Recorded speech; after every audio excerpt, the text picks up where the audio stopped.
Bonjour belle âme, bienvenue dans ce podcast qui se veut très spontané et relié au cœur, dans lequel je vais te raconter mon histoire flamme jumelle, mais aussi ce que je vis dans ma vie de FJ. Dans cet espace, je vais également te partager les sujets qui font sens pour moi et qui me tiennent à cœur en lien avec bien sûr les flammes jumelles, mais aussi la reconnexion à soi. Je suis Marissa Hugued, en relation FJ depuis plus de 25 ans et mariée à ma flamme jumelle. Je suis éveilleuse d'âme et auteure. J'accompagne depuis presque 10 ans maintenant les personnes qui viennent à moi en étant reliées à leur âme. Je leur transmets les messages que j'entends, que je perçois, tout en libérant leur mémoire bloquante. Depuis quelques années maintenant, j'accompagne de plus en plus de flammes jumelles sur leur chemin d'éveil. Bienvenue dans cet espace qui se veut authentique. Je te souhaite une très belle écoute. Et si ce podcast te plaît, n'hésite pas à laisser un commentaire. Merci.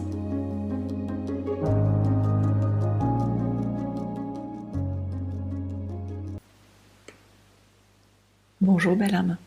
On se retrouve dans ce nouvel épisode dans lequel je vais te raconter mon histoire flamme jumelle. J'ai créé ce podcast exprès pour faire cet épisode. Et si tu as suivi un petit peu le début sur mes réseaux, c'est un exercice qui n'est pas du tout facile pour moi. Je sens qu'il y a une nécessité à le faire, une nécessité à transmettre. Et j'espère que ça te plaira. Pour poser un petit peu le contexte, je ne me suis jamais retrouvée dans tout ce qui était dit sur les flammes jumelles. J'ai jamais trop cherché non plus, mais je crois que ça m'a un peu braqué en fait de ne pas trouver une histoire similaire à la mienne, dans le sens où je savais que j'étais chaser et que je poursuivais, mais ce que je comprenais pas, c'était comment mon runner était capable de dire qu'on avait un lien exceptionnel entre nous et que c'était moi avec un grand M. J'arrivais pas à lire ça en fait sur les réseaux. Et je m'en suis détachée du coup de cet extérieur. Je ne m'y retrouvais pas vraiment. Donc moi je suis chaser qui a poursuivi bien comme il faut, et mon autre, c'est mon runner, qui certes a fui, mais qui a toujours su qu'il y avait ce lien entre nous. J'ai compris plus tard pourquoi c'était lui qui avait été capable de le dire, parce que le lien à mon corps avec mes traumatismes faisait que je ne pouvais pas vraiment sentir le lien dans mon corps. Je le sentais émotionnellement, énergétiquement, mais dans mon corps c'était un peu plus compliqué. Tout d'abord, je vais te poser les bases de ce qui nous est arrivé. On s'est rencontrés très tôt. Très tôt, on s'est formaté, empêtré dans nos égos et dans nos blessures. On pourrait considérer aujourd'hui qu'on a un parcours qui est long. Avec le recul d'ailleurs, je me demande si tout ça, le fait qu'on se soit rencontrés très jeunes, n'était pas fait pour qu'on aille dans nos blessures et qu'on ne dévie pas de notre route. J'ai donc rencontré ma flamme jumelle à 17 ans. Et pour être totalement honnête, la première fois que je l'ai rencontrée, j'étais toute jeune. Je ne me souviens pas trop quel âge j'avais, mais je devais peut-être avoir 7-8 ans, un peu moins. J'étais alors en lien avec mes capacités, j'avais des capacités médiumniques et je discutais avec un garçon du même âge que moi. Et j'ai compris il y a quelques années que c'était lui. Donc, pour de vrai, j'ai rencontré ma flamme jumelle à 17 ans. Et par des heureux hasards, et là j'aurais tendance à te faire un petit clin d'œil pour les heureux hasards, nous étions assis à côté l'un de l'autre au cours de notre première journée de rentrée dans un lycée. En fait, on était dans un amphithéâtre où il y avait 400 élèves et le premier jour, on s'est assis à côté l'un de l'autre. Et à partir de là, on ne s'est plus quitté tout le temps de nos études. Et j'ai envie de dire fête en commun puisqu'on était dans la même classe et parfois même assis à côté parce qu'à l'époque, les professeurs avaient tendance à nous asseoir par ordre alphabétique. Ça a été des années merveilleuses. Bien sûr, il y a eu des hauts et des bas dans le sens où moi je chassais et lui il courait. Mais ça a été de merveilleuses années. La première séparation a eu lieu à 21 ans. Bon, là, c'est le choc, la sidération. Puis en plus, t'imagines, à l'époque, il n'y a pas d'internet, on n'en parle pas, il n'y a pas de livres. J'étais mais complètement perdue, j'avais personne à qui en parler. Et j'essayais d'en parler, mais personne ne comprenait. C'était terriblement souffrant. Donc ça commençait à être assez compliqué. Et puis, quelques mois après, on a décidé de se séparer là, de façon ferme, et je ne vais pas dire définitive, mais ferme. Voilà. Moi, j'ai fini mes études, j'ai eu un travail, j'ai commencé à faire ma vie, des amis, Et petit à petit, il a commencé à revenir, voilà, au bout de discussions. Alors bien sûr, il y a eu quelques désillusions, mais il était de plus en plus présent. Et à un moment donné, il a décidé en fait de revenir dans le couple, dans le sens où c'est lui qui a initié vraiment notre rencontre et qu'on se remette ensemble, c'est clairement lui qui l'a exprimé. Bon, je te passerai les détails suite à cette décision, mais c'est vrai que mon runner a vécu à ce moment-là, quand il a décidé de se remettre en couple, une réaction corporelle. Son corps a clairement exprimé sa peur, mais il y est allé, quoi. On y est allé. Donc très vite, on a fondé une famille. Hein. Bon, je te passe les détails, j'étais très contrôlante. Lui, il était runner et fuyait, comme quoi c'est possible qu'un runner fuit en étant en couple. Il y a eu des hauts, il y a eu des bas, de vrais bas. Je me voyais pas du tout à ce moment-là, j'avais pas du tout conscience de ce que je vivais, hein, le vrai chaser et le vrai runner, et ça a duré des années. Je crois que tout simplement, j'étais pas prête à mon cheminement, tu vois, à le faire avant. Il fallait peut-être que j'atteigne un certain âge, je ne sais pas. C'est vraiment un parcours long, hein, on pourrait le considérer comme ça, bien que ça s'accélère depuis quelques années maintenant. Mais ce que certains puissent vivre en quelques années, moi je l'ai vécu en quelques années ou en quelques mois, moi je l'ai vraiment vécu, ben voilà, en une vingtaine d'années, quoi. Puis il y a un moment dans notre histoire où j'en peux plus des fuites, j'en peux plus de la souffrance, et je fais un choix qui est celui de changer ma vie, et à partir de là, tout commence. Il y a des hauts et il y a des bas. Je comprends pas vraiment ce que je vis. C'est difficile et souvent incompréhensible. Ce lien si fort me ramène des souvenirs, des émotions, des sentiments, des ressentis si intenses, mais aussi si souffrants. Comme si tout devait être évident, mais ça ne l'est pas du tout. Un coup ça va, un coup ça va pas. J'ai envie de t'aimer, mais j'ai tant souffert. Comment c'est possible d'aimer quelqu'un qui me fait tant souffrir ? Depuis que je l'ai rencontré, je me suis laissée porter. Porter, flotter, l'amour, la joie, la sécurité, la maison. C'était ça, la maison. Un sentiment de connu, de reconnu, alors que je ne le connaissais même pas. Un sentiment étrange d'appartenance enfin. Et ce sentiment avait complètement effacé la sensation que j'avais d'être seule au monde. Je ne le connaissais pas, mais pourtant je savais que c'était lui. Je sentais son regard posé sur moi. Je savais que c'était lui. On s'est tourné autour, pas trop longtemps tout de même. Puis on s'est lancé dans cette aventure. Je respirais enfin. Oui, c'est ça en fait, je respirais comme finalement ça m'était jamais arrivé dans cette vie. Je me sentais vivre, détachée de tout ce monde qui me faisait mal et qui me comprenait pas, de ses parents qui me comprenaient pas, hein, parce qu'à l'époque j'avais 17 ans. Plus rien ne comptait. Un jour ma tante m'a dit « Tu illumines quand tu es avec lui ». Et c'était vrai. Je me sentais mais tellement bien. C'était beau, c'était joyeux, rien d'autre ne comptait. On voyageait, on parlait, tout allait bien, on roucoulait. En fait, la vie avançait, l'avenir s'ouvrait à nous. C'était beau, c'était fluide. J'ai envie de te dire, le ciel bleu en permanence. Mais un jour, tout a commencé à changer. Petit à petit, j'ai senti un étau qui se resserrait malgré moi et les blessures ont commencé à apparaître par-ci, par-là. Ça venait mettre de l'ombre sur ce que je vivais, tu sais, comme des taches d'encre qui s'étalent et qui prennent beaucoup trop de place. Un je ne sais quoi dans le ventre, un goût amer dans la bouche, une sensation de mensonge, de trahison, de peur. Et petit à petit, ce sentiment s'insinuait entre nous. Je le surveillais, je le contrôlais, tout ça, ses gestes, ses mots. J'étais pas du tout tranquille en fait, jamais. Je planifiais tout, j'étais dans un qui-vive, quelque chose changeait sans que je puisse faire quoi que ce soit, sans que je puisse l'expliquer. Un nuage noir arrivait au-dessus de ma tête. Je le sentais s'éloigner.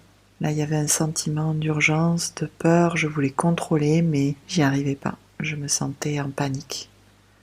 J'avais peur. Je sentais mon cœur se fermer, se protéger, voilà, comme une porte, sans que je puisse commander quoi que ce soit. Le vent de l'amour tournait à l'orage. Alors je m'adaptais. Je m'adaptais encore et encore, bien sûr, je n'en avais absolument pas conscience, hein, et je ne voyais pas du tout la vie sans lui. Et puis un soir, au cours d'une conversation, ce fut le chaos. Le choc, la claque, la dissociation. Maintenant, avec le recul, je sais que ça devait se passer comme ça, que nos mémoires devaient s'éveiller. Mais c'était dur. Trop, trop, trop dur. Je revivais un chaos dans mon corps qui venait de mon enfance. Mais là, avec lui, c'était plus profond, plus douloureux. Ça touchait mon âme, mon cœur, mais vraiment, je vacillais. Je suis tombée à terre dans un puits sans que personne puisse me rattraper. J'avais senti ce nuage noir arriver. Mais je ne me suis pas écoutée, puis de toute façon, comment je pouvais? Je suis tombée de tout mon corps, sidérée, j'ai pleuré, j'ai supplié, je me suis adaptée. Ça a été un moment terrible, terriblement souffrant. Je suis tombée dans un tréfonds. Et puis tout d'un coup, j'ai tout refermé sans même m'en rendre compte. J'avais mal, très mal, trop mal. Et j'étais incapable d'accueillir cette violence intérieure.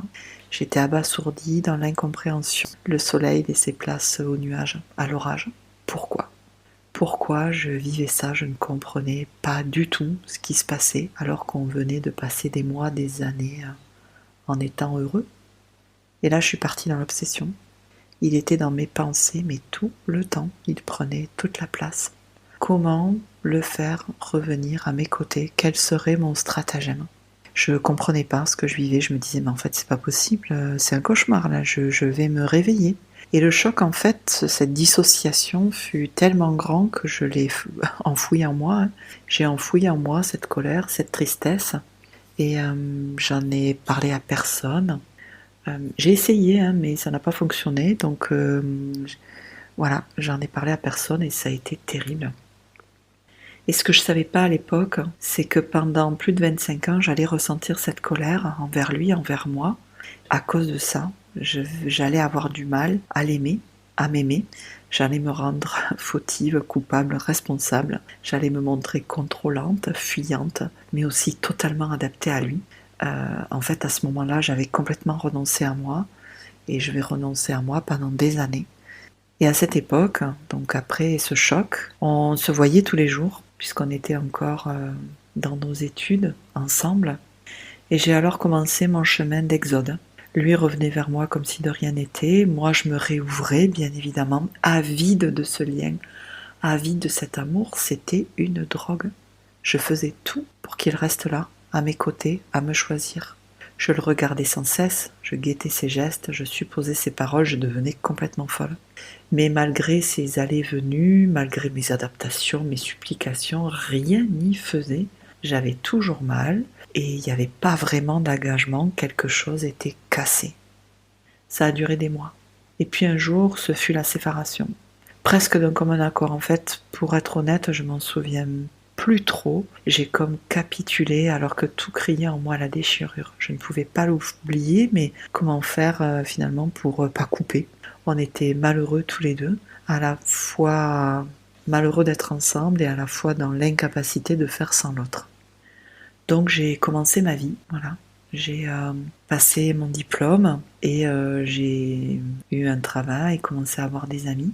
Mais j'étais dans ma vie, mais j'avais un vide. Je guettais ses messages, bien sûr il n'y en avait pas. J'avais la sensation que lui avait refait sa vie comme si de rien n'était, comme si ces années, ces mois n'avaient pas compté. Mais j'avais pas le choix en fait de continuer mon chemin, je pouvais pas faire autrement. Donc j'étais dans ma vie autant que possible, mais il me manquait une pièce du puzzle qui était lui.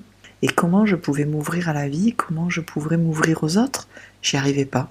Je sortais, je buvais, je fumais pour oublier cette souffrance, voilà, qui revenait parfois les soirs d'orage. C'était terrible en fait, cette réalité elle me rattrapait et c'était terriblement souffrant. Il y a eu des mois comme ça. Et puis un jour, il y a eu un message, puis deux, puis trois, puis une conversation au téléphone. Une ouverture de cœur totale de lui et de moi. C'était merveilleux. Mais tu t'en doutes, le jour d'après, tout s'est refermé. Là, je suis retombée 10 pieds sous terre. atterrée dans l'incompréhension. Pourtant, je m'étais fait des films, hein, et alors je suis d'ailleurs très très bonne metteur en scène. Mais j'étais dans une telle dépendance, en fait, je n'arrivais pas à aller dans la vie par moi-même. J'étais coupée de ma vie intérieure tellement j'avais des blessures et je ne voyais... il n'y avait que lui qui me mettait dans la vie. C'était terrible. Je ne pouvais pas envisager d'aller dans la vie, d'être dans la vie sans lui. Puis j'avais pas du tout conscience de mes blessures, de mon karma, j'étais coupée de moi, mais je n'avais pas l'idée en fait de me dire stop, ça suffit, je coupe une bonne fois pour toutes. C'était pas possible. Voilà. Donc refuite, les mois sont passés, et de nouveau, un jour, il est revenu. Un message, puis deux, puis trois. Et puis il y a eu les retrouvailles, hein, comme ça, au cours d'un week-end. C'était différent, je le sentais plus engagé, plus présent. Et au cours d'une balade, et je m'en souviens comme si c'était hier, hein, nous avons décidé de revenir ensemble. J'étais soulagée. Comme à notre rencontre, je pouvais enfin respirer. J'étais plus du tout en suspens. Voilà, mais autant te dire que je me suis très vite réadaptée, hein, bien évidemment, étant donné que j'avais absolument pas conscience de mes blessures, je suis repartie, comme on dit, comme à l'an 40. Voilà, je n'avais fait aucun travail sur moi, aucune conscience du lien, donc les mêmes erreurs, les mêmes situations se répétaient encore et encore, mais là, ce fut un cran supplémentaire parce qu'il était engagé dans le couple. Donc très très vite, en fait, on s'est mis en couple, en appartement, et très vite je suis devenue la femme parfaite, l'épouse parfaite, la mère parfaite, bien évidemment très contrôlante pour éviter de réveiller cette plaie qui finalement avait toujours été là. Depuis ce choc, depuis cette conversation, ce vide, ce ressenti, cette peur, ce qui-vive, cette trahison, cet abandon, la sensation de ne pas être assez, de ne pas être choisie, de celle qu'on laisse tomber, c'était toujours là, mais je ne le savais pas. Je n'existais plus du tout en tant que femme, et cela au profit du couple et de la famille. Alors, cette Marie-là, cette part de moi, ça lui allait très bien, hein, je me rassurais comme ça, en fait. J'étais le chaser, alors aujourd'hui je te pose ces mots-là, mais à l'époque je ne savais pas du tout, hein, on est bien d'accord, hein, j'avais pas du tout mis encore les mots de ce lien, sur ce qu'on vivait. Donc j'étais chaser, lui runner, je contrôlais, je chassais, lui fuyait. Voilà. Il avait choisi la relation il y a quelques mois, mais il avait tout de même il continuait à fuir tout en étant là. Et je crois que c'est ça parfois la particularité dans les couples, c'est-à-dire qu'il est là, mais il n'est pas là. Bien sûr que ça a fait rejaillir mes blessures liées à mon enfance, mes parents karmiques, mais bon, tout ça je ne le savais pas. Et puis de mon côté, le fait que je contrôlais, c'était plus facile ainsi, j'avais pas à compter sur lui et je risquais pas de le perdre à nouveau, de réveiller les blessures.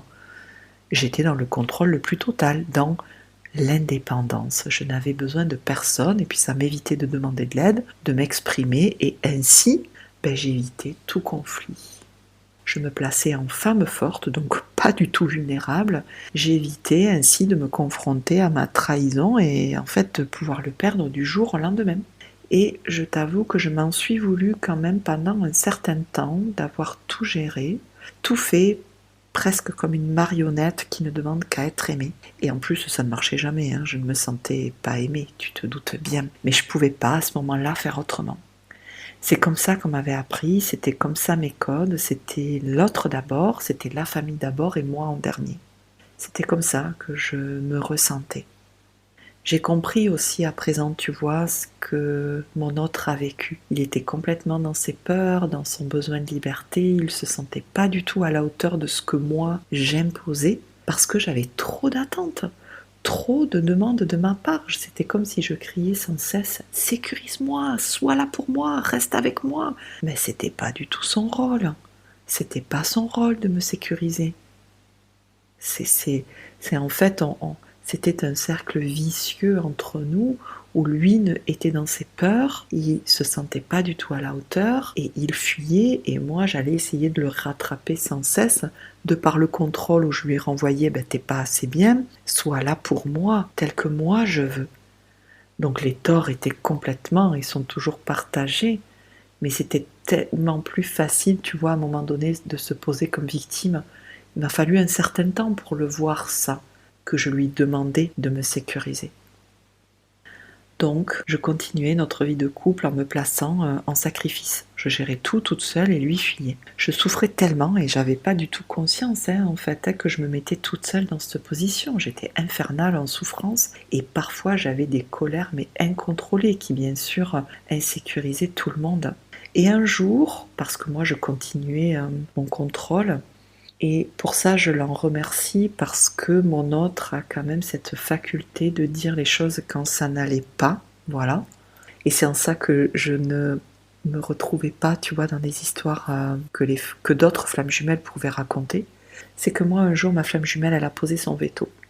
J'allais tellement mal, j'étais tellement infernale, tellement en souffrance que je faisais du mal à... Voilà, on avait les enfants, on avait la maison, c'était trop. Et il m'a posé un veto, il m'a dit ou tu vas mieux ou on se sépare. Tu te doutes bien que moi, dans l'adaptation, c'était moi qui devais changer encore. C'était moi le problème, selon mes croyances. Donc, en fait, je me suis mise au garde à vous, tu vois. J'ai commencé un travail sur moi, mais pas sur moi, pour lui convenir à lui, tu vois. Mais ça, je ne le savais pas. C'est incroyable, cette adaptation, jusqu'où ça peut aller.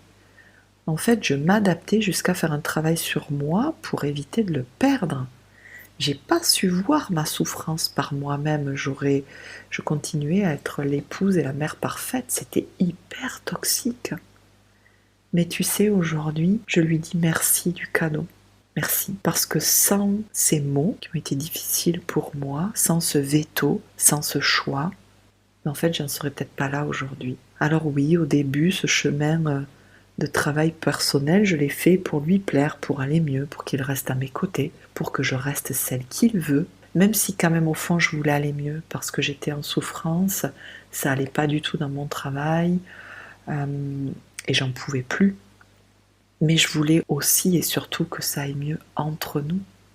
Et c'est là où j'ai commencé à trouver ma voix, V-O-I-E et V-O-I-X, celle de mon âme.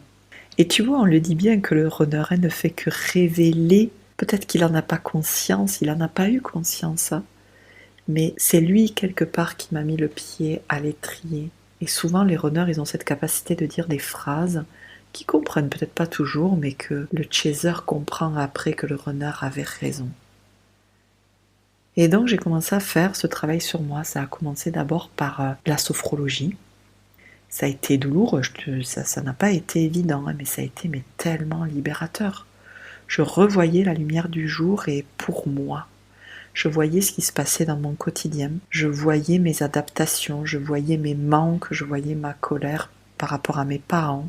Je commençais à voir mes besoins, les limites que je ne mettais pas. J'arrivais pas encore à les placer, mais je mettais en évidence, voilà, tous ces manquements, ces adaptations, ces limites, ces besoins, ces envies. Et la sophrologie, j'ai commencé à me former. Et c'est à partir de ce moment-là que j'ai commencé à me poser des questions sur le lien que j'avais avec lui. Pourquoi c'était si fort? Pourquoi il y avait tant d'amour et tant de souffrance? Pourquoi cela? J'arrivais pas vraiment à comprendre pourquoi. Et au cours de cette formation de sophro qui a duré 2 ans, en fait, je me réveillais à moi-même. Je voyais une partie de ce que j'avais vécu, mais surtout je voyais ce que je ne voulais plus. Je me reconnectais à mon corps, à mon enfant intérieur, à mes capacités médiumiques, extrasensorielles que j'avais enfouies à l'adolescence. Je m'ouvrais à moi, au développement personnel, à la spiritualité. Je comprenais ce qui m'était arrivé dans l'enfance, mes traumatismes, la relation à mes parents. Je commençais à sortir la colère, je commençais à apprendre à dire non. Je mettais à jour petit à petit ma vérité intérieure, ce que moi j'avais vécu au-delà de ce que mes parents me disaient, me racontaient de mon enfance, de mon histoire. Et petit à petit, j'ai commencé à en avoir marre de n'avoir que des miettes. J'en avais marre de donner et de ne pas recevoir. J'étais épuisée et à la fois revigorée par ces compréhensions, ces thérapies-là qui me faisaient du bien. Je sortais de ma grotte et de mon enfermement. Alors bien sûr, j'étais toujours gouvernée par la peur de le perdre. Je ne le savais pas, bien évidemment, à ce moment-là. Tu vois, on partait de tellement loin. Mais j'avais ce qui vive, j'avais cette peur qui me ramenait sans cesse dans une forme d'adaptation alors que je voulais vraiment m'en sortir. Et à ce moment-là, j'avais la sensation, tu vois, de ne pas mériter, de ne pas être assez. Je me rendais compte que ce que je vivais, en fait, était partout. Mes blessures, mes traumas étaient dans mon pro, avec mes amis, envers le lien de mes parents. Et bien sûr, je les vivais à travers mon lien de flamme jumelle, parce que ça me le renvoyait intensément, au point que je ne pouvais pas faire autrement que d'être face à ce qui ne me convenait plus. Et un jour, j'en ai eu tellement marre de tout ça, de toutes ces fuites, de toutes ces adaptations, de toutes ces souffrances, que j'ai commencé à envisager que je voulais plus du tout de ça. Et j'ai voulu partir loin, très loin. J'ai voulu divorcer, je ne voulais plus du lien que j'avais avec lui. Je ne savais pas encore que j'étais flamme jumelle, mais j'en pouvais plus, j'en avais marre. Marre de cette vie, marre de cette souffrance, je disais non, j'essayais de cadrer, ça ne marchait pas tant que ça, j'en pouvais plus, je voulais vivre, vraiment, et je suis partie. Alors c'était bien au début, effectivement j'avais la sensation d'être libre, d'être épanouie, de devenir femme, tout allait pour le mieux, mais à mon grand étonnement, très vite, la souffrance est revenue. Je souffrais de ce lien qui n'était plus. Et là, ce fut un moment de ma vie terrible, j'ai envie de dire, autant pour lui que pour moi, parce que ça a duré des mois. Des mois où j'ai été dans une dualité de est-ce que je reste dans ce lien ou pas, est-ce que je veux ou pas. Je souffre, mais j'arrive pas à faire autrement que de vouloir partir, je ne sais pas comment faire pour ne plus souffrir. Voilà, je ne pouvais à la fois pas revenir et je ne pouvais pas à la fois quitter ce lien. C'est mon cœur saignait chaque jour un peu plus. Et je me souviendrai toute ma vie le jour, j'ai presque envie de te dire l'endroit même où j'ai pris cette décision de revenir dans le couple. Donc moi, Chaser, qui avait tant poursuivi, à un moment donné, j'ai mis un stop à la relation. Et par moi-même, je me suis rendu compte que je pouvais pas partir de cette relation. Et le jour où j'ai pris cette décision de revenir dans ce couple, la douleur s'en est allée instantanément.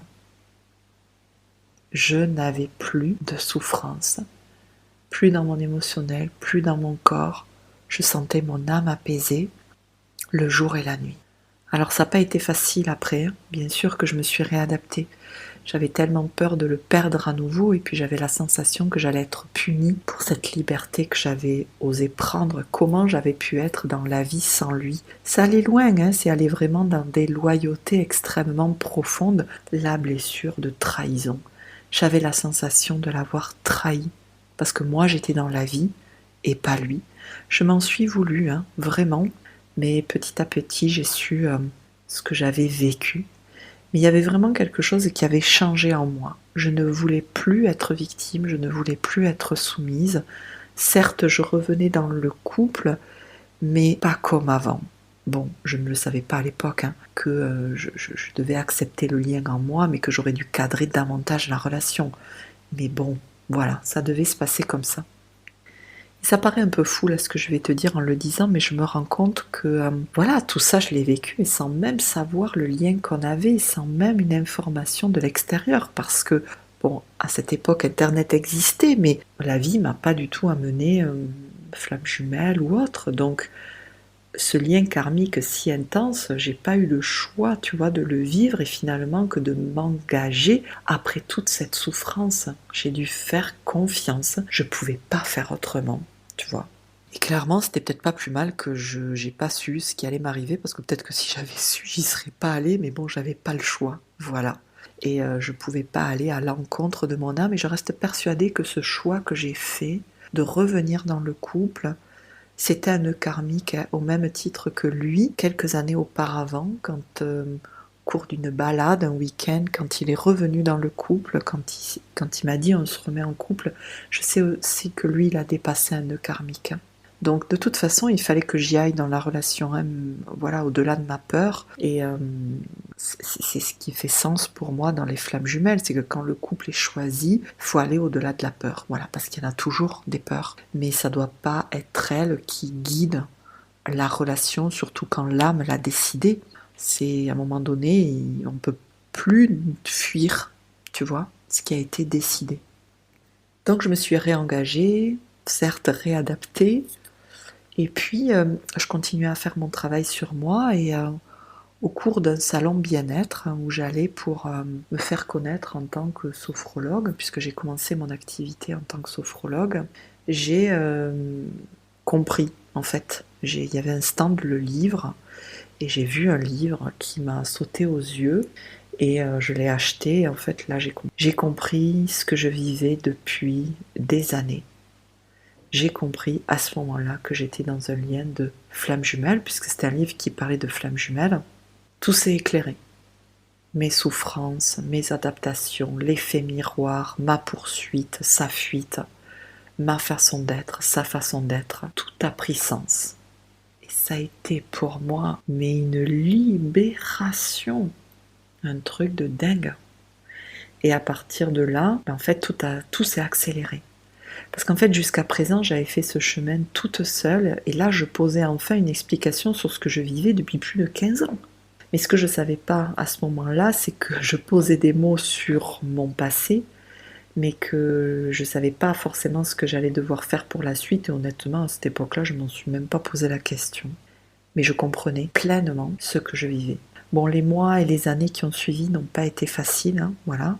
Je ne vais pas te le cacher parce que c'est pas parce que j'avais compris ce que je vivais que tout avait changé. Je savais par contre que je voulais rester à ses côtés puisque ça avait ancré cette vérité en moi, mais pas dans ces conditions, hein. Je continuais, voilà, à poser mes limites, je ne tergiversais pas, enfin autant que je pouvais. C'était dur, hein. Pas confortable du tout, ni pour lui ni pour moi, parce que ce que je vivais, c'est ce que moi j'appelle c'est le foutage de gueule, voilà, le foutage de gueule du runner, c'est-à-dire que les runners ont cette capacité de retourner les situations à leur avantage, parfois même d'utiliser tes propres mots ou tes propres confessions quand tu parles un peu trop de ce que tu vis en toi pour les mettre à son avantage, voilà. Et moi à ce moment-là, j'essayais vraiment de rester dans mon alignement autant que possible, mais c'était parfois difficile et en fait je me faisais désaxer, c'était terrible. Mais voilà, mes blessures se réveillaient et c'était frustrant parce que j'avais l'impression de ne jamais en voir le bout, de toujours devoir dire non, de toujours devoir tester, puisque tout de même, c'était dur, hein. On partait de tellement loin dans nos adaptations et puis l'effet miroir était des plus intenses. Je l'avais tout le temps à mes côtés. Donc je pouvais quelque part, entre guillemets, pas m'échapper et lui non plus. Donc c'était challengeant. Et je ne savais pas encore, mais nous allions là passer des moments extrêmement terribles, car je ne voulais plus du tout m'adapter, je m'exprimais, c'était extrêmement conflictuel, et ce que je ne savais pas encore, c'est qu'il y avait un trauma qui allait se réveiller à moi, et ça allait être comme un cran supplémentaire dans mon travail intérieur, et donc dans notre couple. Donc je continuais à faire ce travail sur moi intense. En fait, j'avais pas le choix. J'étais comme poussée. Il fallait que je fasse ce travail. C'était une question de survie, mais une question de vie. Je voulais être heureuse, je voulais vivre, je voulais aller bien, je voulais être moi-même. Et je ne supportais plus du tout tout ce qui essayait de me limiter, de m'objectiver, de faire de moi un objet, voilà, parce que ça faisait partie de mes mémoires. Et donc je continuais le travail sur l'enfant intérieur, le lien au corps, bien sûr le lien à papa-maman, mes anciennes vies. Et là, c'est là qu'il y a un trauma violent. Voilà, à un moment donné, j'ai commencé à sortir d'un déni d'abus, de violence physique, de souffrance physique, et ça a été j'ai été terrassée parce que ça a été d'une violence extrême où tout est remonté. Voilà, donc ça n'a pas du tout aidé le lien. Je me suis refermée. J'ai énormément projeté ces mémoires de violence, d'abus sur notre histoire, sur lui, parce que j'avais peur de l'homme. J'étais terriblement insécurisée. Et alors j'ai compris maintenant, hein, avec le temps, ce que j'ai vécu et le pourquoi du comment. Parce qu'à un moment donné, j'étais suffisamment sécure pour faire remonter et sortir de cet abus, mais plutôt que d'aller mieux dans ma relation, en fait ça m'a plongé encore plus profond et ça a été terrible parce que j'avais de nouveau cette impression de tourner en rond, de reculer, c'était vraiment très très dur, alors que je le savais pas, mais j'avançais. Et en fait petit à petit, ça a commencé à changer. j'observais qu'en travaillant sur mes traumas les plus profonds, mes blessures, en fait, notre relation, elle changeait. L'effet miroir changeait, c'était assez impressionnant, sachant que lui ne faisait aucun travail sur lui, comme beaucoup de runners, voilà. Il a une conscience accrue de lui-même, et le fait qu'il n'y ait plus cet effet miroir lui permettait en fait de pouvoir exprimer sa vérité, sachant que moi, comme je prenais en compte mes traumas, j'avais tendance à, plutôt que d'aller le chasser, plutôt que de contrôler, je revenais d'abord vers moi et comme je lui mettais plus la pression, en fait, il était prêt quelque part à me parler. Voilà. Donc, bien sûr, avec le recul, ça a été extrêmement difficile pour lui et qu'il a fait énormément d'efforts pour changer. Et c'est ça qui m'a montré et qui me confortait de jour en jour notre lien. Parce que, tu vois, si parfois on peut se poser la question, est-ce que c'est un pervers ou autre? Un pervers, il change pas du tout d'attitude. Même s'il y a des fuites, s'il y a des retours en arrière, tu vois quand même ton runner qui évolue. Et en fait, on partait tout de même de très loin. Et au moment où moi j'ai voulu divorcer, en fait, j'ai éveillé chez lui la peur de perdre. Et c'est là qu'il a commencé à changer. C'est là qu'il a commencé à arrêter de fuir. Alors, moi, à ce moment-là, tu vois, je suis partie. Je fuyais pour le coup parce que j'en avais ras-le-bol. Puis ce trauma est arrivé. Donc, c'est moi qui fuyais parce que j'avais peur de l'autre. Alors que jusqu'à présent, j'avais pourchassé.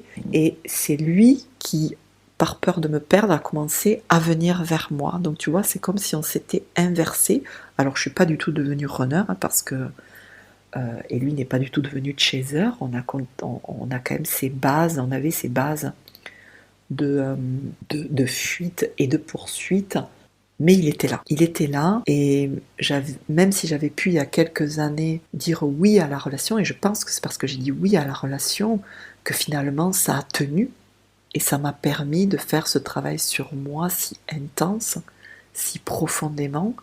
Et puis de toute façon, on était voués, on ne pouvait pas se séparer. Donc vraiment, il y a un moment où il a commencé à se remettre en question, même si ce qu'on vivait n'était pas du tout sécurisant pour lui. Et moi, en parallèle, il a fallu, parce que ces traumas étaient là, ça m'a pris des mois, des années même, et il a fallu que je devienne autonome émotionnellement, corporellement, que je puisse accueillir mes peurs de l'autre, sans aller le chercher. Petit à petit, voilà, même si ça a pris du temps, j'ai pu accueillir ces mémoires, accueillir mon émotionnel, être en lien avec mon corps. Je me libérais de ces traumatismes. Et c'est là que j'ai vraiment vu la différence entre blessures, qui pour moi, je vais peut-être te dire, voilà, c'est comme du pipi de chat, alors que les traumas, c'est hyper profond. Et dans tout ce travail intérieur, j'ai commencé à mettre en conscience, on m'a montré comment l'humain fonctionne. Alors c'est ma vérité, voilà. Les 4 plans conscience, tu sais, on vit à travers le mental, le corps, l'émotionnel et l'âme. Et qu'au fond, on a tous une mémoire originelle par qui tout commence. Ça peut être, pour nous, c'est la trahison, pour d'autres flammes jumelles, c'est l'abandon. Bien sûr, il peut y avoir le rejet, mais tout ça, ça va être des mémoires, des blessures et des traumas qui vont se mettre à côté. Et cette mémoire, la peur de perdre, qui va entraîner trahison, abandon, rejet, cette mémoire, elle va faire surgir des adaptations, des peurs, des traumas, et que tu vas retrouver, en fait, de vie en vie, comme une conséquence, tu sais, de cette mémoire. Voilà. Et pour moi, il a fallu que je me libère de tout ça, de toutes ces réminiscences, de tout ce que je vivais dans ma lignée. Et c'était ainsi. Voilà. Est-ce que je peux dire que j'ai réussi à l'heure d'aujourd'hui à être libérée de cette mémoire, alors autant que possible, mais je crois que ça revient par vagues. C'est plus subtil, c'est toujours un peu plus profond. Voilà. Et cette mémoire, elle est dans notre mental, dans notre corps, dans notre émotionnel et au niveau de notre âme. Et c'est pour ça parfois qu'on a la sensation qu'on revit sans cesse toujours les mêmes choses. Mais on ne les vit pas les mêmes choses, on les vit à travers les 4 plans de conscience et on les vit dans les différentes couches, tu sais, comme l'oignon. Donc voilà, bref, je reprends. Donc je faisais ce travail sur moi et, euh, et voilà, et je découvrais encore que je laissais le pouvoir à l'autre parce que je voulais être aimée. Mais ça aussi, je voulais en sortir. Voilà, Je me voyais encore contrôler, cadrer, j'avais peur de souffrir, j'avais peur de me laisser aller, j'avais peur de perdre. C'était irrationnel, c'était complètement ancré en moi, comme si ça faisait partie de mes mémoires intrinsèques. Mais j'allais toujours de plus en plus profondément. C'était pas un cercle sans fin, tu vois, mais j'allais en moi. Voilà. Je voulais me sentir aimée pour qui j'étais et pas pour le lien. Et j'en étais là et je me suis... Voilà, je mettais le cadre, je mettais le haut là, j'étais beaucoup dans des non. Je me posais beaucoup la question de qu'est-ce que je fais là, pourquoi je vis ça, voilà. Je parlais beaucoup à ma flamme jumelle, voilà, de mes ressentis, de mes mémoires, de ce que je vivais. Mais lui, il me prenait pour une folle, hein, ce que je peux comprendre, parce que, en fait, je crois que de façon inconsciente, je voulais qu'il me rassure, je voulais qu'il comprenne, je voulais qu'il reste, parce que je me sentais seule aussi dans tout ça, une solitude immense, même si j'avais une amie qui me comprenait, ben malgré tout, ben j'étais seule à vivre ça. Et heureusement que j'avais des capacités, que j'ai des capacités de channeling médiumnique, parce que j'avais des infos sur ce que je vivais, des infos comment changer. En fait, avec le recul, je me rends compte que j'ai toujours été accompagnée. Hein. Voilà, moi, j'ai jamais pu regarder, écouter, lire sur les réseaux sociaux parce que ça ne faisait pas sens. Et puis c'est comme si je me connectais à l'autre et je voulais pas du tout ça. Donc j'avais les informations de comment je devais agir d'une autre façon. Voilà. Et tout ce chemin, ben, ça a été extrêmement intense, épuisant. J'en avais marre en fait de revivre mes souffrances. Ben, lui aussi, il en avait marre. Hein, c'était pas fluide, mais on n'a pas lâché. On se renvoyait comme un ping-pong, hein, nos peurs, mais on n'a pas lâché. On ne pouvait pas. Je ne pouvais pas fuir. Il ne pouvait pas partir. C'était pas possible en fait. Il fallait vraiment qu'on y arrive. Et puis, je continuais à déblayer mes blessures et à un moment donné, voilà, j'ai vraiment compris que je voulais plus qu'il soit mon sauveur, mon thérapeute. Je voulais qu'il soit l'homme à mes côtés. Et je voulais le voir ainsi pour que ça change, pour qu'il puisse prendre sa place en toute confiance, en toute vulnérabilité. Je voulais qu'il soit à mes côtés comme un homme et pas comme moi je l'imaginais. Je voulais qu'il ait sa place et qu'il puisse s'exprimer, mais ça me demandait de lui faire confiance, ça me demandait de le voir tel que lui il était. Et ça a été compliqué et je me suis aperçue pour le coup que je ne faisais que cadrer, le contrôler, me contrôler pour éviter que l'autre il ait une emprise sur moi, pour m'éviter aussi de m'ouvrir à la vie. J'ai donc vu que j'avais très bien appris à dire non, mais je l'utilisais trop. Je cadrais mon recevoir parce que j'avais peur de perdre à nouveau. Tu sais, le chat échaudé craint l'eau froide. Je voulais être heureuse, mais je m'empêchais d'être heureuse. Vraiment. J'ai commencé à contacter cette jeune femme de 20 ans qui a subi le choc la toute première fois et j'étais encore blessée. Donc il a fallu que j'aille voir cette colère, j'aille voir ce qui s'était passé, ce traumatisme, parce que je m'apercevais que je lui faisais encore payer ses mémoires du passé, que j'arrivais pas à accepter les souffrances qu'il m'avait fait, alors que c'était juste ma responsabilité. Moi qui n'avais pas su cadrer, moi qui n'avais pas su me protéger. Et la colère immense que j'avais contre lui, ben en fait, je l'avais simplement contre moi. Et donc, après m'être ouverte à moi, ben, je pouvais m'ouvrir au lien, à l'autre. Et il m'a fallu tout ce chemin pour revenir à cette toute première choc vécu dans cette histoire. Donc tu vois, il a fallu que je déblaye nos vies, ma lignée, mon enfance, pour arriver à ce traumatisme avec lui vécu dans cette vie. Et j'ai pu ouvrir mon cœur, j'ai pu me montrer vulnérable, authentique, et nos conversations ont changé. Il y avait des choses déjà qui avaient changé, mais on passait du reproche au cœur, et chacun pouvait s'exprimer avec authenticité. Et c'est là, à un moment donné, qu'il y a eu comme un déclic et un gros changement. l'écoute de soi et l'écoute de l'autre avec authenticité et vulnérabilité. Et clairement, il a fallu que j'en fasse des choses pour me pardonner, pardonner de l'avoir maudit, de m'être maudit. J'ai dû accepter ce chemin, tous ces jours où ça n'allait pas, où ça n'allait pas bien, et puis les jours où ça allait bien. Me pardonner de m'avoir cru nulle, pas assez. Me pardonner de m'être adapté.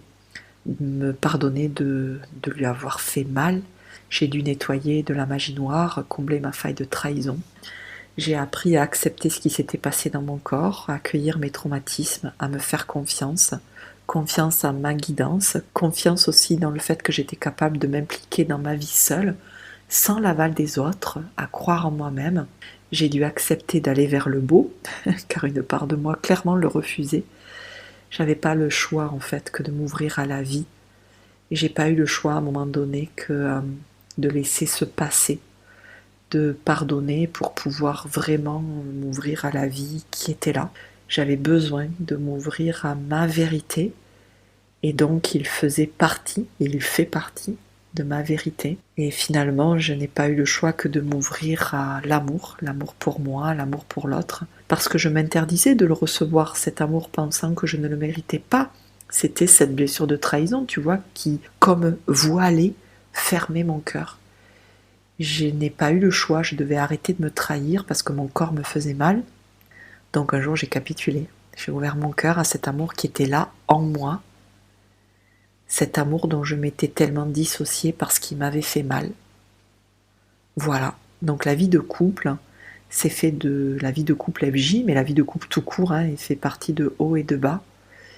Et alors que certains rêvent de retrouver leur autre, à une époque, moi je rêvais qu'ils s'éloignent, tant l'effet miroir était fort. Mais au fond, c'est la même chose, le lien à soi, le lien à l'autre, l'emprise qu'on lui laisse et l'écoute qu'on est capable d'avoir pour soi et pour l'autre. Je ne reviendrai pas du tout à la version de moi-même avant notre rencontre, ni même à la version de moi qui a fait tout ce chemin, si titanesque soit-il. Je ne voulais pas, et je ne veux toujours pas, qu'il vienne combler une part de moi qui me manque parce que je crois qu'il faut être honnête, c'est petit à petit et on est dans une incarnation, donc je pense qu'il y a toujours une part de soi qui est blessée, mais c'est la façon dont on l'accueille qui change tout. Et je voulais pas et je veux toujours pas qu'il vienne combler une part de moi qui me manque, car je veux être capable de la combler par moi-même, et ça a été tout ce chemin qui n'a pas été facile. Et ça serait clairement de te mentir que de te dire que vivre avec la flamme jumelle, c'est bisounours et tralala, je pense que tu l'as bien vu. Mais aujourd'hui, clairement, je peux te dire que c'est beau. Ça nous a demandé de la force, du courage, et je dis nous parce que moi je me suis toujours cru que c'était moi qui évoluais, c'était moi qui comprenais. En fait, il évoluait en même temps que moi, il comprenait en même temps que moi parce qu'on a la même vibration. Et je reste persuadée que flamme jumelle, ensemble ou pas, en fait on avance ensemble, même si on ne doit pas se retrouver. Alors oui, vivre avec sa flamme jumelle, c'est possible, je vois pas pourquoi d'ailleurs ça ne le serait pas, puisqu'à mon sens on est venu vivre l'amour pour nous, mais pour l'autre aussi à travers nos corps, tu vois, c'est pas seulement pour soi, c'est aussi avec l'autre. Et ce lien, il amène l'amour de la source, l'amour de soi, l'amour de la source à travers soi. C'est pour ça que c'est si fort. Voilà, cette histoire, elle a éveillé l'amour de moi-même et l'éveille encore. Ça a été dur, très dur. Ce chemin a été très long, alors que pour certaines flammes jumelles, ça prend juste quelques mois, quelques années. Mais c'est comme ça. Cet amour pour soi, là, tu vois qu'il est important pour chaque être de l'incarner. Et quand tu es flamme jumelle, je sais que voilà, ça passe par ce lien qui va éveiller les blessures les plus profondes, ces blessures même qui empêchent ce lien, qui empêchent cet amour de soi. Donc c'est sûr que le couple, ça ne sera pas la priorité. Voilà. Moi j'ai toujours travaillé sur moi dans un premier temps et au bout d'un moment j'ai travaillé sur le karmique entre nous, mais ça n'a pas été ma priorité, mais peut-être parce que je vivais avec. Je serais très mal placée pour te dire que c'est pas grave si tu vis pas avec ta flamme jumelle, et que je sais que chaque chemin est unique, voilà, et que certains vont finir par se retrouver et d'autres pas, parce que cette histoire elle est merveilleuse et malgré tout vos âmes demandent à se retrouver. Et nous, dans notre histoire, on s'est rencontrés très jeunes pour éviter justement cette fuite qui aurait pu nous éviter, tu vois, toutes ces blessures. Nos âmes ne voulaient pas se défiler, et c'était ainsi. Et cette histoire a été présente toute ma vie parce que je suis née flamme jumelle et que finalement, quoi que j'avais décidé avec ma personnalité, en fait, à un moment donné, je n'ai pas eu le choix que de suivre mon âme. C'est en ça que parfois j'ai tendance à dire que le libre arbitre n'existe pas et je regrette absolument pas ce choix. Donc quelque part, tu sais déjà en toi si tu vas le retrouver ou pas. Et tu sais de façon personnelle, hors du lien, j'ai vraiment la sensation parfois que je suis une extraterrestre, que je vis pas ce que vivent les autres, que je réfléchis pas de la même façon, que je vois le monde différemment. Alors oui, je me sens seule, et pas seule à la fois, c'est ça qui est quand même assez particulier. Je me sens guidée, je ne me remets plus en question sur ce que je vis intérieurement. J'ai le discernement, mais je sais où est ma place autant que possible. Il y a des jours plus faciles que d'autres, et en ce moment, ça va très très vite, et on est fortement poussé dans notre évolution. La vie m'a montré que je devais aller dans mon cœur, et c'est pas pour rien que j'ai choisi ce prénom Marie, où finalement, pour moi, en fait, il faut que, comme si toutes mes actions devaient passer d'abord par le cœur. Voilà, vivre avec sa flamme jumelle, ça existe, c'est pas de tout repos, mais ce qui marche bien pour moi, si je devais te donner un petit tips, ça serait d'être authentique et toujours de regarder en toi ce qui se passe avant de réagir à l'extérieur. Parce qu'en regardant en toi ce qui se passe, tu vas agir à l'extérieur parce que tu auras regardé ce qui se passe en toi, tu auras été capable d'accueillir en toute vulnérabilité et légitimer tes blessures qui sont réveillées par ton autre. C'est un apprentissage. J'ai aussi appris que l'ego attire l'ego et qu'il est préférable de prendre le temps d'apaiser en soi pour discuter après et pas de discuter pour apaiser. Voilà. Voilà mon histoire. J'espère que ça t'a plu. Ça a été dense, intense. Je te remercie infiniment de m'avoir écouté. L'amour guérit tout et je te souhaite de vivre l'amour pour toi et je te souhaite le meilleur et à tout bientôt.